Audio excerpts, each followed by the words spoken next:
Is that supposed to smell like that? What is that? It smells like something. It smells like a cereal. God, what does that smell like? What does that smell? It smells like a cereal. Why am I back on that? I gotta get out of here. What is up, you guys? Welcome back to the channel and welcome to another gruesome Get Ready With Me video. If this is your first time seeing my face, my name is Jessica, and every week I sit down here and I talk about a true crime case whilst I put on some makeup. If that sounds like something that you might enjoy, feel free to subscribe. It doesn't cost anything and sure does help me out, and I greatly appreciate you for doing so. However, if you don't like this genre of content, if it upsets you, or if you think the fact that I do my makeup while I tell these stories is wrong, there's no need to announce your departure. Feel free to quietly see yourself out. Actually, before you go, why don't you use the energy that you would have used to comment, take that, and instead channel it in to making your way down to the description box, where I always make sure to list some other content creators or more traditional media resources that have covered today's story in a way that, since you don't like me, I assume you'll enjoy more, because they're not me. But for those of you sticking around, I appreciate you, and let's go ahead and get into today's case. Alright, so as promised, today is a follow-up video, a part 2 if you will, to last week's video. Last week, I discussed the 23-year-long wrongful incarceration of Lamont McIntyre. We covered how he ended up arrested, how he ultimately finally won his freedom back, and how his life has been post-exoneration. It's an incredible and inspirational story, so if you missed that video, I highly suggest going and watching that one before you watch this one. There are definitely going to be crossover and repeat names in this video that you might not understand or recognize if you don't take the time to watch part 1. Which, speaking of part 1, I briefly mentioned last week that at the time Lamont was arrested, and for years to follow, the Kansas City Police Department was absolutely festering with insidious and deep-rooted corruption. And seemingly right at the very heart of that corruption sat this man, Roger Golubski. What'd I call him last week? A meatball? No, it was a meatloaf with a mustache. Honestly, I stand by it. Anyways, today we're going to be taking a deep dive into the decades of torment that Roger Golubski allegedly forced the Black women of Kansas City to endure for his own disgusting gain. We'll talk about how he got to a place of power, a place where he had the opportunity to abuse these women in this way. We'll talk about what explicitly some of these poor women went through, why it was allowed to go on for so long, and of course, we'll talk about his inevitable and well-deserved downfall. It is an incredibly sad and difficult story, but if you can handle it mentally, I urge you to stick around, because if these poor women had to endure these things that we're going to be talking about today for as long as they did, then the least we can do is hear their story out. So yeah, without further ado, this is the absolutely disgusting story of Roger Golubski. Okay, so before Raj was a wolf in sheep's clothing, building his career off the backs of the Black women he was allegedly abusing, he was seemingly just a normal little boy. Roger Lee Golubski was born in Edwardsville, Kansas on December 26, 1952, to his parents Josephine and Edward Golubski. Roger was the couple's first child, and he was actually their only child for the first 6 years of his life until 1958, when his little brother Randy came along. Josephine and Edward only ended up having the 2 boys, Roger and Randall, whom they went on to raise with devoutly Catholic ideologies and morals. The members of the Golubski family were longtime members of St. Patrick's Catholic Church, and Roger specifically seemed to really resonate with his faith and with the church's teachings, to the point where, for a while, he actually planned to make his faith his life's work. Rather than attending a traditional high school like I believe his brother did, Roger instead attended seminary school at Savior of the World. And while Savior of the World had some aspects of what you would expect from like a traditional schooling experience, classes, clubs, and sports, in most ways it was vastly different from what I assume most of us experienced throughout our mid to late teens. For starters, students of Savior of the World actually lived at the school from Sunday evening to the conclusion of classes on Friday, and then they went home for the weekend. And obviously it was a seminary school, meaning that its mission was to prepare these students for Catholic priesthood, and considering that it's not admissible to ordain a woman into priesthood, Savior of the World was an all-boys school. It was an all-boys school where the boys lived for 5 days a week, which left a very small amount of time each week for the boys to even see a girl, much less to socialize with one, which I guess objectively makes sense when you consider the whole vow of celibacy thing that goes along with priesthood. Basically what I'm saying is that the boys' days consisted of prayer, other boys, their classes, other boys, their meals, other boys, sports, other boys. And that was just it, on a loop. And hearing that, you may not think that it seems important, but I respectfully disagree, especially when you consider that in the light of the overwhelming number of child sexual abuse cases that have come out of the Catholic Church, many clergy members have spoken out that seminary training offered them virtually nothing to prepare them for this life of celibacy. So when you then consider the fact that Roger didn't go on to become a priest and instead went on to become an alleged sexual predator, I don't know. It makes you wonder if being isolated from girls during these formative and wildly hormonal years, while also not being taught in any capacity how to control his sexual urges, does that maybe explain why he turned into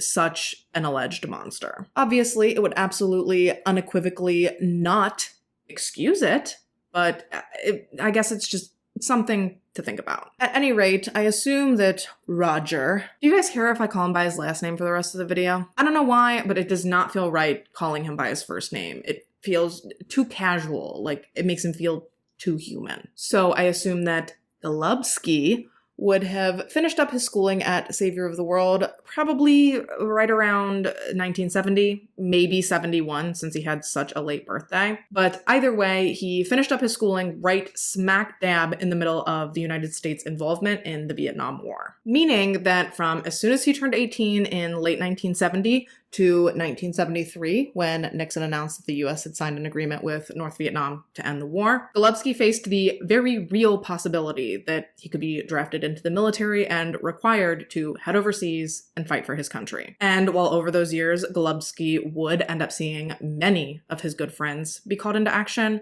his birthday was never called. So strictly by dumb luck, Golubski narrowly avoided becoming one of the 1.9 million guinea pigs drafted and forced to participate in this randomized experiment. I'm not 100% sure what he did throughout this time, in between finishing school and the dissolution of the looming fear of the draft. I do know for a fact that he did not want to go to war, so I assume he was tickled pink with how it all worked out. Regardless, though, at some point throughout those years, Golubski completely changed directions with his life's plan. Despite the fact that he claims to have remained very religious, praying multiple times a day with his rosary, Golubski decided that he ultimately did not want to be a priest, and that instead he wanted to get married and become a police officer, both of which he did in 1975. He married a woman named Donna in December of 75, shortly after he accepted a position with the Kansas City, Kansas Police Department. And Kansas City sits in Wyandotte County, which is obviously where Lamont's story last week took place. And as if that story didn't give enough context as to what life was like in Wyandotte County, here's some more. As of the 2020 census, African Americans made up 5.7% of the state's population, with the majority of those Kansans being concentrated in Wyandotte County, where just this year, 2023, racism has been declared a public health crisis, where, as of 2023, household incomes for Black community members is barely over half that of white community members, where, as of 2023, Black adults are more than twice as likely to be living in or near poverty when compared to white adults, where, as of 2023, the life expectancy of Black community members is 22 years less than wealthier white community members that live just a couple of miles away, where, as of 2023, infant and maternal health complications are much more likely to arise in Black community members than they are in white community members, where Black community members have systematically had less access to mortgage and home renovation loans and have instead been relegated to neighborhoods with lower property values. And I'm not naive to the fact that these housing gaps, employment gaps, healthcare gaps, these inequalities run rampant across the whole of the United States. These systems of racial injustice, which all fit under the egregious umbrella of systemic racism, they're not exclusive to Kansas City. They're not exclusive to Wyandotte County or even just to Kansas as a whole. It's a nationwide problem, and frankly, to put it lightly, it's incredibly shameful. That said, I am focusing specifically on statistics from Wyandotte County in order to paint a picture. A picture of, if it's this bad today, imagine what it was like 50 years ago when Golubski clipped his badge on for the first time. Now couple that with not only any potential unconscious biases he may have absorbed throughout his youth, but Golubski has also allegedly admitted to the fact that his parents were racist. So altogether, what we have here is a very likely racist white police officer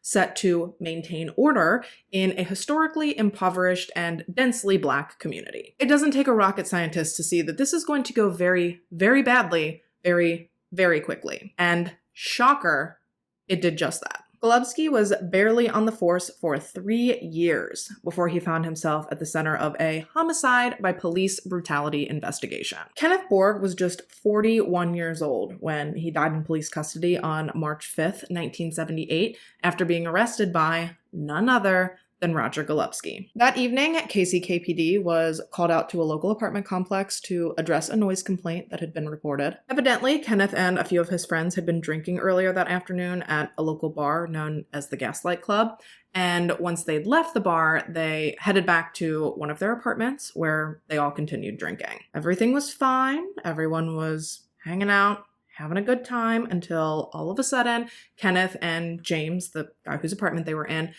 I guess they got into some kind of argument. They were screaming, they were cussing at each other.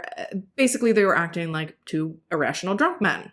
Go figure. So in an effort to de-escalate the situation, James' wife called a cab to take everyone else home, but allegedly Kenneth, out of the whole group, he was the only one who refused to go. He continued yelling at James and cursing and apparently stumbling and falling just all over the apartment. James later claimed that he saw Kenneth fall at least 3 times that evening. Once into his TV, once into his coffee table, and then once just directly onto the floor. So with all of that said, I think it's pretty obvious that Kenneth, who would later be determined to have a blood alcohol level of 0.349%, was 3 sheets to the wind. He was definitely still drunk, and supposedly he was acting pretty belligerent still by the time that Golubski and his 2 fellow officers arrived on the scene. The officers would all later testify that not only did Kenneth hurl abusive and profane language at them upon their arrival, but they also claimed to have seen him fall 2 or 3 times in the apartment. And that's 2 or 3 times in addition to the 3 times that I've already outlined for you. And on top of that, they also claim to have seen him fall down a small flight of concrete steps on his way out of the apartment. I guess they ultimately decided it was necessary to detain Kenneth because, according to Golubski's later testimony,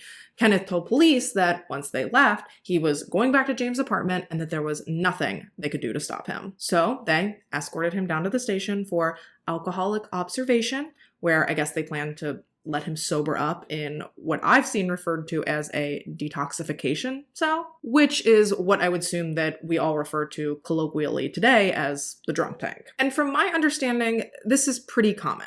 It's pretty routine for people who are taken in for public intoxication to be placed in one of these cells as a way to separate them from other detainees until they're back into a more productive cognitive space. Kenneth was not an exception, and this all should have been pretty standard. However, where things supposedly started to fall apart was in the parking garage of the police station. That is where Golubski claims that Kenneth tried to punch him. And that in and of itself is confusing to me, because if Kenneth had been detained for being drunk and belligerent, wouldn't he have been handcuffed? And if he had been handcuffed, wouldn't it have been damn near impossible for him to swing at anyone? I don't know. Allegedly, Kenneth started getting loud again. He started cussing at Golubski, and then he, quote, took a swing at him in the police garage. And in response, Golubski, quote, struck him with a glancing blow in the chest. And I guess a glancing blow is when you hit something at an angle rather than like head on. And apparently this glancing blow did work to de-escalate Kenneth. Golubski claims that following being clubbed in the chest, Kenneth told him that he had no interest in a fight, that he promised he would keep his wits about him so that they could peacefully make their way inside to booking. Once inside, Kenneth was booked into custody. He was placed into the detoxification cell where he was meant to sober up. However, unfortunately, things would take a dramatic and unexpected turn just a few hours later. It was 8:30 p.m. when Kenneth was discovered unconscious and unresponsive in his holding cell. He was immediately rushed to Bethany Medical Center, where sometime between 9 and 9:30 p.m., he was pronounced dead from what would later be determined to be internal bleeding caused by a tear in his abdomen. Initially, his death was viewed as a homicide, and Golubski was actually suspended with pay, pending the results of a criminal investigation. Ultimately, though, Kenneth's death was ruled as an accident by the Wyandotte County coroner's jury. They determined that Kenneth had died as a result of all of his falls from earlier in the evening, and that he met his death, quote, because of his own self-indulgence. It's worth mentioning that while Golubski was ultimately cleared, he passed a polygraph and he was eventually reinstated, Deputy Coroner Alan Hancock, who presided over the inquest, was later quoted as saying, "As far as I'm concerned, it's a big unknown." Basically, he asserted that what exactly caused Kenneth Borg's death would likely never be known. That in 13 years as a doctor and 10 years as a coroner, he had never seen an injury like Kenneth's, stating, quote, "It's a freak injury. We simply do not know what did him in. It could have been a fist, a billy club, or a bottle. We simply do not know what caused the blow or exactly when it was inflicted. The death could have been a homicide, but I challenge anyone to show me evidence that points towards any one person who did it.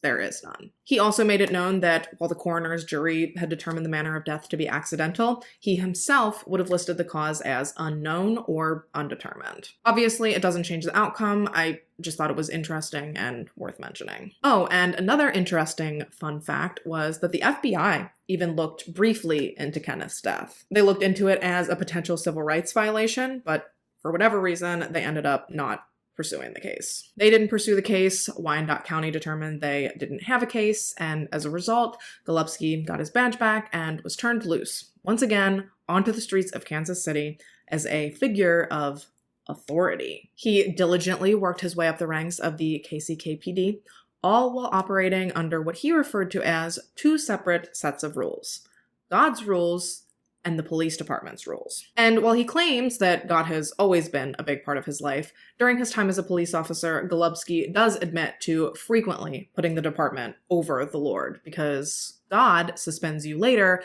but the police department suspends you now. However, in order to kind of offset that, to make sure that he was still honoring his faith even when he was on the clock and even when he was putting the department above God, Golubski said that he made sure to frequently complete what he referred to as good deeds. For example, according to Golubski, while he was on the clock, he couldn't, recommend Bible passages to people he came in contact with, because that would have been inappropriate.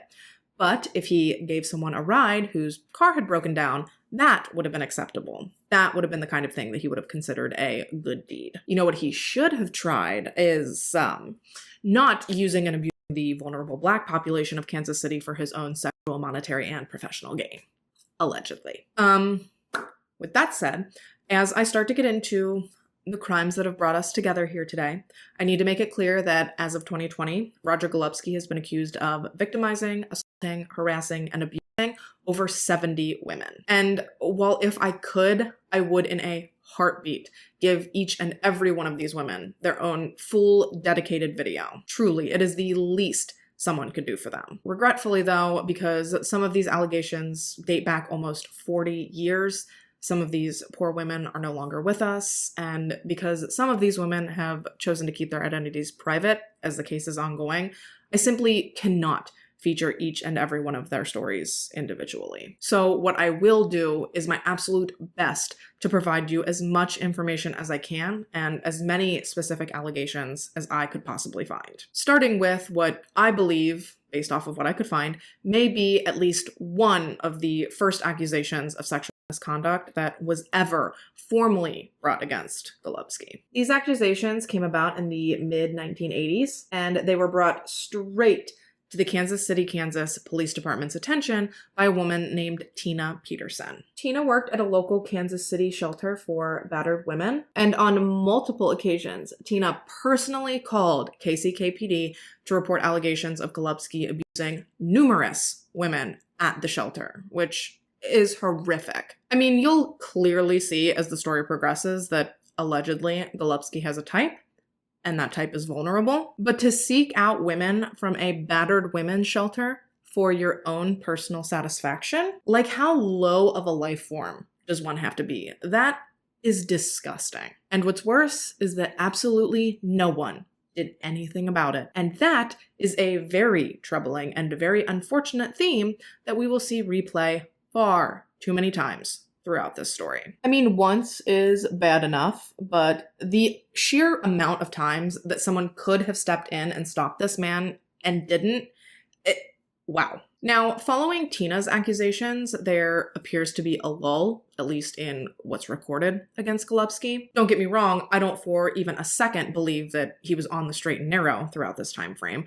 I think it simply boils down to the fact that so much of this stuff didn't come out until much, much later. So by the time a majority of these allegations did surface, I mean, who knows why, but for whatever reason, I'm sure a lot of stories have likely fallen through the cracks over the decades. However, one person's story that has not is Rosie McIntyre's. Yes, you heard that correctly. Rosie McIntyre, Lamont's mother. Evidently, Lamont's arrest, trial, and wrongful conviction was allegedly not the first time that poor Rosie had the misfortune of having to deal with Golubski. I don't have an exact date for when this all took place, but I do know that it was sometime in the latter half of the 1980s that Golubski briefly detained Rosie and her boyfriend at what should have been a routine traffic stop. However, according to Rosie, during this encounter, Golubski threatened to arrest both she and her boyfriend unless she did as he asked. And understandably, Rosie was terrified of being arrested. She was a single mother to 6 children. What was going to happen to them if she was arrested and subsequently unable to work to provide for them? So she agreed to comply with whatever Golubski wanted her to do, first of which was to meet him at the precinct the following evening. So Rosie did as she was told. She went to the KCKPD precinct the next night, and she says as soon as she walked in the building, the vibe was just ominous. She said she felt like every single officer in that station that night knew exactly why she was there. It was almost as if they were waiting for her. They were expecting her to show up. I don't even know if they asked her why she was there before they ushered her into Golubski's office. And it was there, in that office, in a police station, separated by only a door from numerous other police officers, that Golubski allegedly sexually assaulted Rosie. Rosie even claims that as Golubski was assaulting her, one of his fellow officers opened the door, saw what was happening, and then turned around and left without saying anything. And as if that wasn't horrifying and traumatic enough, Golubski then allegedly went on to harass Rosie for weeks. He would call her multiple times a day, and he even started offering to pay her to continue a sexual relationship with him. Ew.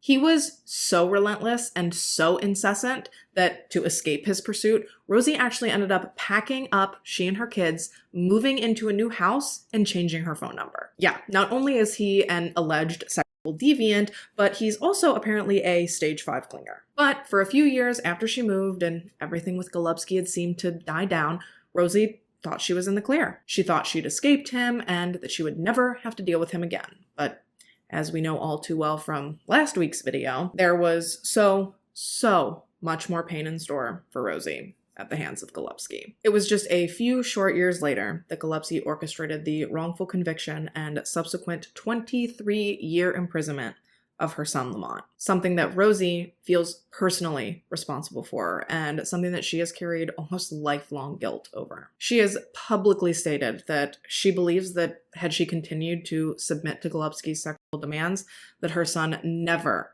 would have ended up in prison for a crime he didn't commit. She is convinced that Golubski intentionally targeted her family that fateful day in April of 1994, convinced that he specifically sought to seek revenge against her for rejecting his advances and for rejecting his offerings of sex for money. Rosie truly believes in her heart that Golubski was determined to get revenge on her and that he was prepared to do so in any way that he possibly could. And the only thing that could hurt a mother more than something happening to her is something happening to one of her children. So with that in mind, are we truly supposed to believe that it's just one big unfortunate coincidence that Golubski went on to take one of Rosie's children from her for close to a quarter of a century? We're supposed to just accept that Lamont's arrest by Golubski and Golubski's connection to Rosie is all just one big coincidence. I don't personally buy that. But if by chance you happen to be thinking right here, right now, that it could have been, let me challenge that thought process with this. Remember the photo lineup we talked about last week? The lineup that ultimately landed Lamont in prison? The photo lineup that Golubski toted around town that contained the photos of 5 young black men whom he believed matched the description of the Hutchings Street shooter? That photo lineup? Well, what if I were to tell you that that lineup made it so that there was over a 50% chance that the photo that was chosen would have not only affected Rosie, but would have deeply devastated her? Would you still think it was a coincidence that someone close to her got misidentified as the shooter that day? You see, as it turns out of the 5 photos in that lineup, 3 of them were photos of close or immediate family members of Rosie's. 2 of the photos were of her sons, and 1 of the photos was of a nephew of hers. And that made it so that there was a 60% chance that someone very, very close to Rosie was going to jail that day. Couple that with the fact that he allegedly coerced false and fabricated testimonies from some of the witnesses, specifically Nico Quinn, who never actually identified Lamont as the shooter. Rather, she'd told Golubski that she couldn't be sure if Lamont had done it or not. But Golubski then went on to fudge his report, claiming that the only reason Nico wouldn't directly identify Lamont was because she was scared to do so. And we know his report was bullshit because he claimed that during their conversation, Nico had placed her head on the table before she'd insinuated that Lamont was the shooter. But that couldn't have been true because that conversation took place in his police cruiser, San's table. And poor Nico, by the time she tried to recant her identification of Lamont, it was too late. Golubski and ADA Moorhead were hell-bent on getting their conviction, and they were willing to go to despicable lengths to get it, allegedly blackmailing Nico into testifying by threatening her with the loss of her own freedom as well as the loss of her children. And I actually didn't come across this next bit of information until I was researching the Golubski portion of this story, but Nico actually tried to take her own life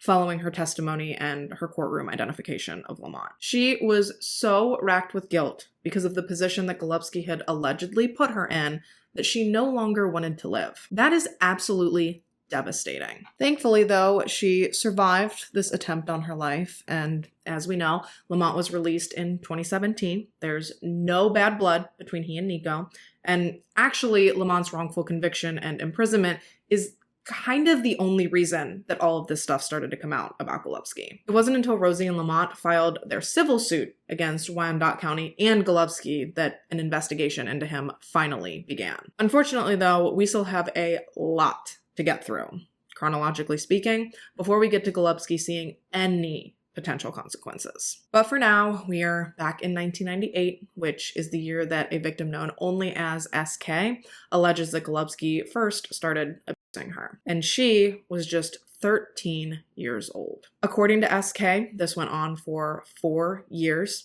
She's accused Golubski of assaulting her in his police cruiser, as well as raping her by a river and threatening to dump her body in it if she ever spoke up about what he'd been doing to her. And there is a very good chance that she believed that he was 100% capable of doing just that, because as far back as 1993, Golubski's name has constantly been connected to multiple women who were ultimately found murdered. Women whose cases would never be solved, starting with Rose Calvin. Rose was a 39-year-old woman, down on her luck and struggling to get by, as most of the women were in this story. She was just at a vulnerable place in her life. Nothing to be ashamed of and nothing to be judged. We all experience highs and lows in life, and sadly, Rose just happened to be in the thick of a low period. A low period that, sadly, she would never see through. She would never see through this rough patch and out the other side, because on July 21st, 1993, she was found strangled to death in a vacant lot. And while her family honestly wasn't surprised to have found out that her life had been taken from her, given some of the company that she kept and some of the things that she was known to partake in to get by. Her family was always worried that something like this was going to happen. However, what they did find odd was the fact that they were never given permission to see her body. They weren't allowed to see her on the scene where she was found, nor were they permitted to see her in the morgue. At every turn, they were denied access to her and given some half-assed, fragmented story as to why. And these stories were provided by the detective in charge. Gee, I wonder who that could have been. Yes, how'd that get there? Yes, none other than Roger Golubski. And actually, before I get any further into that, let me go ahead and take my break and throw on my lashes. Don't go nowhere.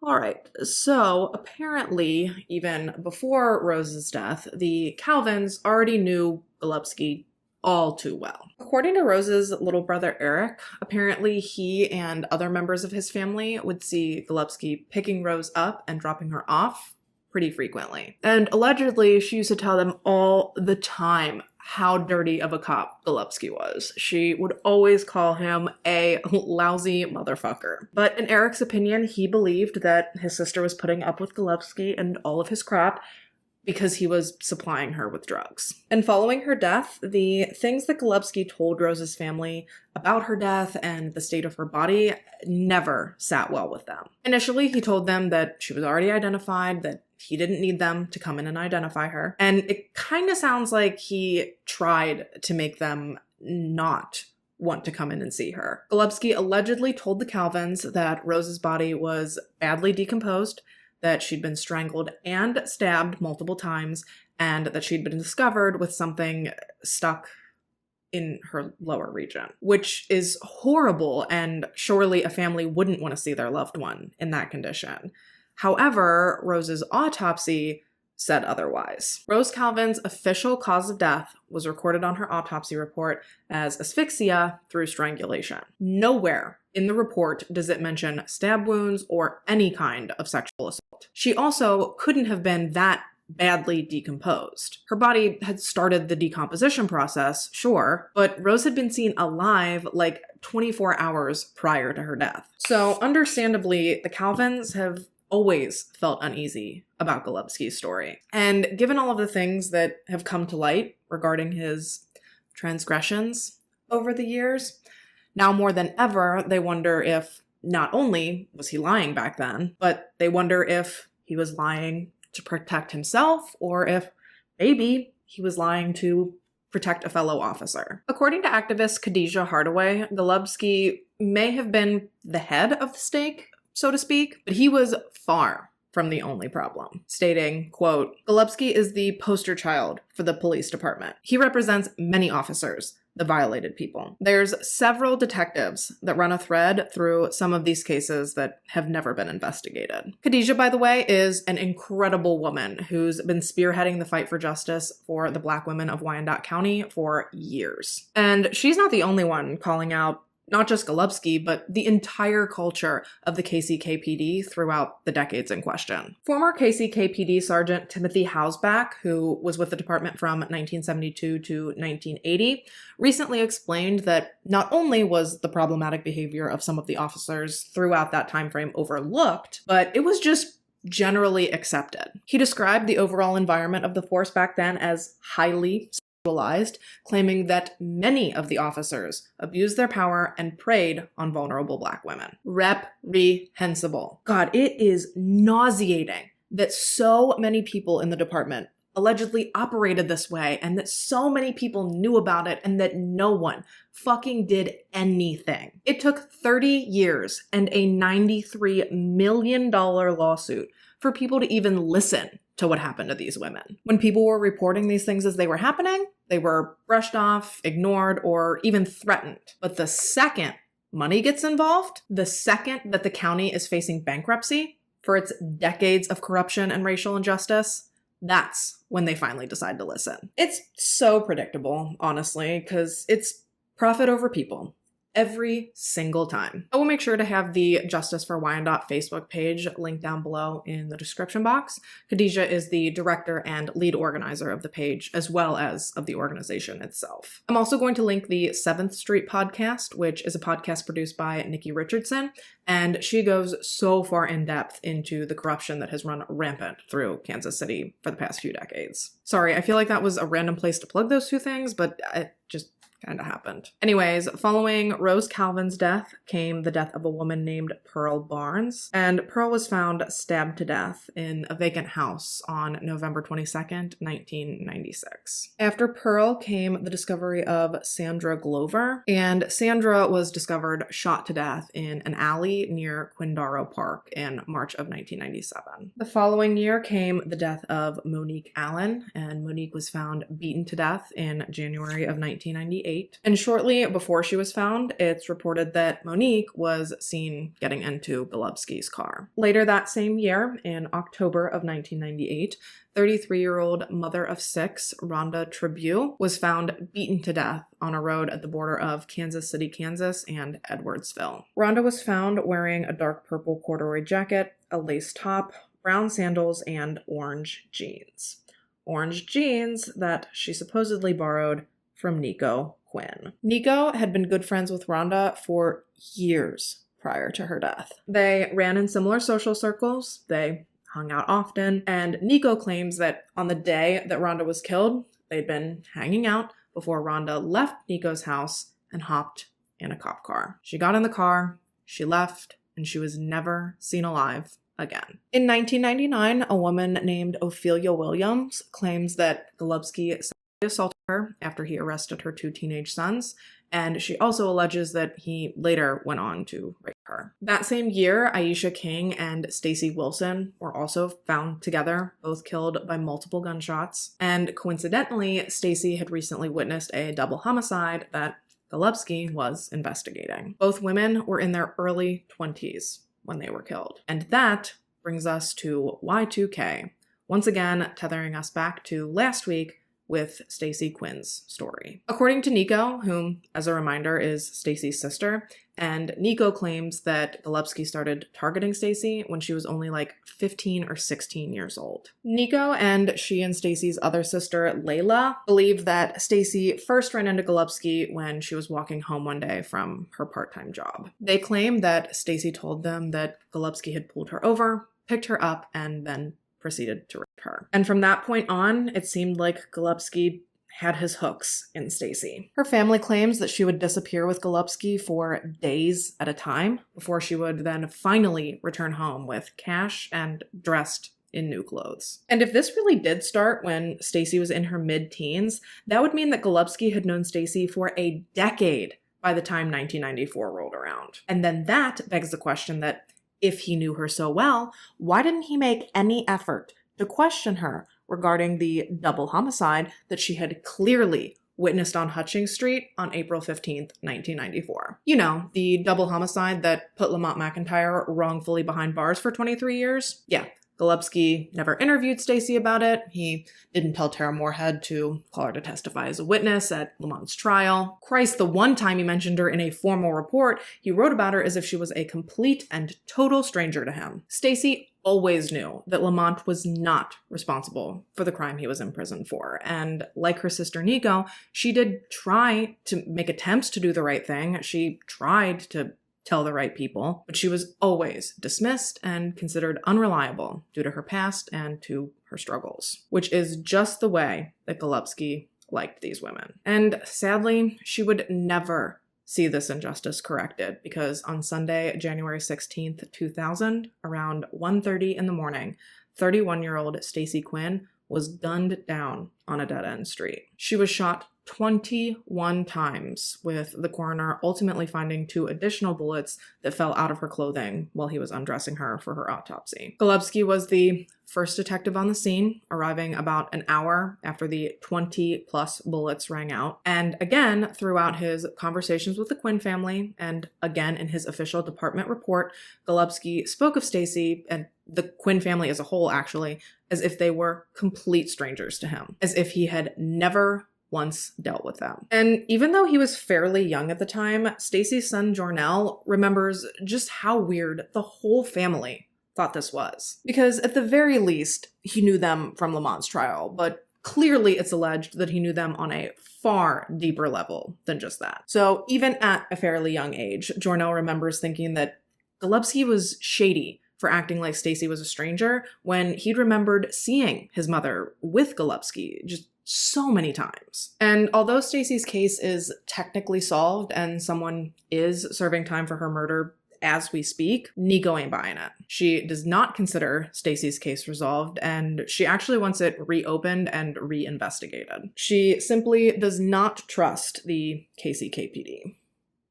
Go figure. Truly, I cannot even begin to imagine how difficult it was for Nico all those years, and for all of the Black women of Wyandotte County, for them to see the things that they allegedly saw and to know the things that they allegedly knew, and then to turn around and watch Golubski just fly up the ranks of the KCKPD, all off the backs of those closest to them. And Golubski didn't just use the Black women of Wyandotte County to fulfill his sexual proclivities, he also used them as confidential informants. Allegedly, Golubski would use these vulnerable women, whom ultimately came to be known as Golubski's girls.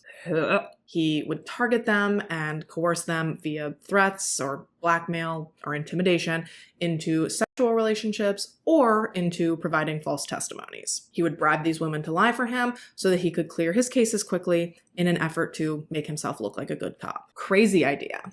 What if he would have just been a good cop? As far-fetched, I know. At any rate, Golubski was promoted to captain within the KCKPD in 2002, all while the Black women of Kansas City feared him, calling him the Grim Reaper. I cannot even begin to imagine how disheartening this must have been. To know that even if they faced their fears and they tried to speak up and tried to blow the whistle on Golubski, that because of their race, their lifestyles, and or their socioeconomic status, they probably wouldn't even be believed. To see more and more of their friends and their family members either be sexually victimized or be murdered and discarded like trash, all while there was nothing they could do about it. Nothing other than watch the bodies continue to pile up and just hope and pray that they weren't next. June of 2000, the same year as Stacey Quinn's death, 34-year-old Vicky Hollenshed Dew was found outside a residence that was known to law enforcement as a drug house. She had been stabbed over 50 times before her carotid artery had been cut, which ultimately caused her death. Then there was Elza Mitchie, who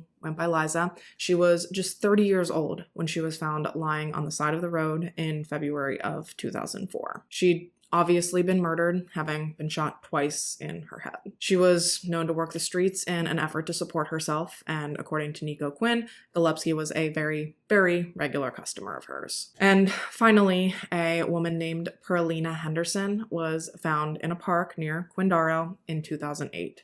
She had been murdered by blunt force trauma, and she also was known to work the streets. And even though I said finally, please remember that this list is not even close to complete. Roger Golubski is accused of victimizing, in one way or another, over 70 women in Kansas City during his time as a KCKPD police officer, and unfortunately there is not information readily available on all of them. And again, just for legal purposes, I have to make it clear here that although he was indicted at the end of last year, which we'll get into, Roger Golubski has not been convicted or formally or legally connected to any of these murders, nor has he been convicted of any of the crimes that he has been formally accused or charged with. All of these things that we've discussed so far today are strictly allegations, and regardless of my own personal belief, in the eyes of the law, Roger Golubski is considered innocent until proven guilty. And to clarify, I don't even think that the general consensus is necessarily that Golubski himself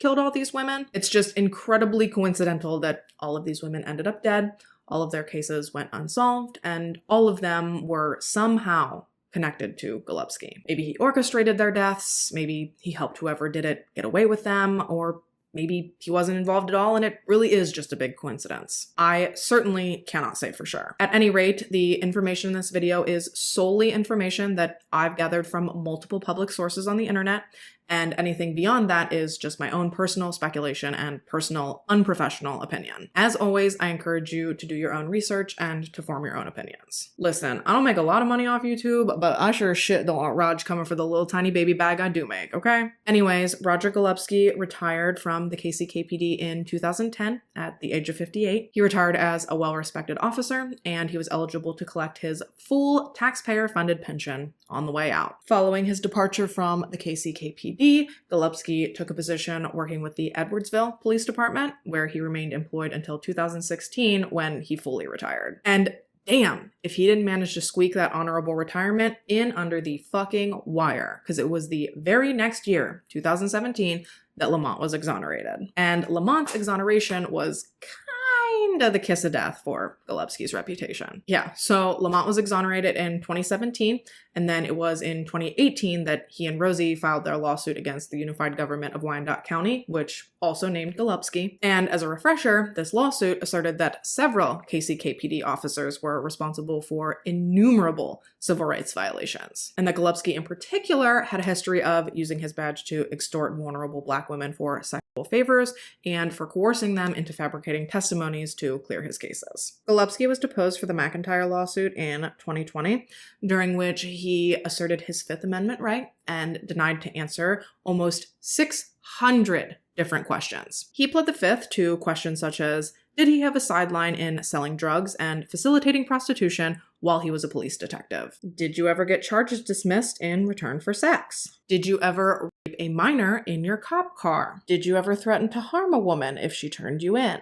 Throughout the 1980s and 90s, did you ever use your network of women on the streets to provide false information to close your cases? Did you fabricate the positive identification of Lamont McIntyre? Each and every time he held up a little piece of paper that said, on the advice of my attorney, I invoke my Fifth Amendment constitutional rights. That's okay, Roger baby, because that silence is deafening. Look, I know that everyone has the right to remain silent.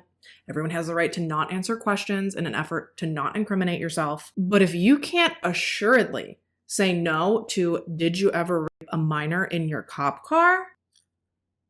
I mean, it's not a great look. In 2021, as the accusations against Golubski continued mounting at an alarming rate, rumors of a federal grand jury investigation into said allegations finally began circulating. According to Golubski's attorney, Chris Joseph, Roger maintains his innocence, and he looks forward to clearing his name from these decades-old and uncorroborated allegations. Well, Chris, decades old and uncorroborated or not, doesn't change the fact that last year in September of 2022, the FBI indicted and arrested Golubski at his home in Wyandotte County for civil rights violations and for sexual assault. If convicted, these charges could see Golubski in prison for the rest of his life. Isn't that sad? Oh, and as if the shit swamp we've waded through up to this point hasn't been enough, 2 months after his original indictment came down, federal prosecutors added claims of conspiracy, kidnapping, attempted kidnapping, aggravated sexual abuse, and attempted aggravated sexual abuse. And these new charges, which involve involuntary servitude, come from allegations made by 2 women who, at the time that this took place, were teenagers. And these 2 girls claim that they were held captive at an apartment complex where they were repeatedly raped by multiple men, one of whom being Roger Golubski. He's accused of raping one of these girls who, at the time, was just 16. Allegedly, Golubski protected the drug dealer that was running this human trafficking operation. He'd turn a blind eye to this guy's nefarious activity, he'd warn him when raids were coming, and apparently he'd also indulge in this man's available services. Yeah, it never stops with this guy. Every time you think, oh, it can't possibly get worse, it does. Like finding out that while he awaits trial, he's allowed to stay at home on house arrest, even though the federal prosecution argued that he was too dangerous to be let out of jail before his trial. Judge Rachel E. Schwartz disagreed. So yeah, Raj is sitting at home, kicked back, feet up, straight chillin' until his trial. Whenever that may be. That is, if he even makes it to trial, apparently. When asked to comment on this whole situation, one of his ex-wives said that given how old and unhealthy he looks, she wouldn't be surprised if he didn't even make it to his trial. She is genuinely convinced that he's gonna kick the bucket before he sees any consequences for his actions, which, God, I hope not, but evidently he's not in the best health. I think I saw that he has bad kidneys or he's diabetic but I don't know. I didn't really look into all that super hard. Frankly, I don't care. I care about his health only in the sense that I want him to make it to trial and see at least some prison time. It just sucks that it took so long for anyone to start seriously looking into him. And Lord knows how long it'll actually take to get his case to trial. They've already got like 40,000 pages of evidence against him and counting, so my guess is it's not going to be a quick process. And that is so frustrating, but I guess we are talking about 30 years of allegations, so it's probably unreasonable to expect that the issue would be rectified overnight. As for the KCKPD nowadays, when asked if the investigation and these allegations reflect the department as it exists today, a spokesperson for the department gives her word that it does not. She confidently stated that policing throughout the entire country has changed significantly over the last 29 years, with KCKPD included. Oh, and in light of all the backlash they've received lately, KCKPD has, I believe it was last year, they, quote, assembled a unit of highly motivated and experienced detectives that now make up the department's first police investigative unit dedicated to cold cases. So yeah, I guess everything's just magically fixed now. Don't get me wrong, obviously there are steps being made in the right direction, sure, I don't know if it'll ever be enough. I don't know, you guys, this story is just so awful. Honestly, I'm so glad that next week is my skip week, because when I tell you that looking into this man has probably been one of the deepest, darkest, most disgusting, hard to process rabbit holes I've ever gone down, I mean it. The things that this man is accused of are just so awful, and I am deeply sorry to those who've allegedly suffered at the hands of this horrible, disgusting man. And please know that I only say allegedly to protect myself legally. Personally, I believe each and every one of you. I support you, and I stand with you. And to those who are no longer with us, I am so sorry that you never got to see justice. And I hope you're resting peacefully now, and that somehow, some way, you feel vindication in the fact that these allegations have come to light, and the fact that the scales of justice finally seem to be, hopefully, tipping in your favor. And with that, you guys, we are about wrapped for today. As always, I thank you so much for taking the time to watch this video and to listen to this story. Let me know your thoughts on this case in the comments down below. Honestly, I don't even know what my final thoughts are. I think it's because that there just aren't even words that can adequately capture just how upsetting and just how unfair it is that this kind of injustice and inequality is real life for people of color in this country. It is truly shameful, and if you don't see that and you don't agree with it, you're part of the problem. If you have a case or a topic you'd like to see me cover, please fill out the request submission form I have linked down below in the description box. And while you're down there, you can find all of the links for the products I use throughout today's video. If you haven't already and you'd like to, go ahead and subscribe to my channel. I put out new videos almost every week. I upload 4 and then I skip one. Next week does happen to be my skip week, but if you turn on your post notifications, you will never miss one, and you'll always be sure to catch me back here for a new case. But until then, stay safe and have a good week. Bye, guys. Garage? What? Golubski. Mother of God. Blah. Am I okay? Into the... Blah. Blah. What the... What? It looks great. Looks great. Beautiful. Ah! Ah, great. Why am I...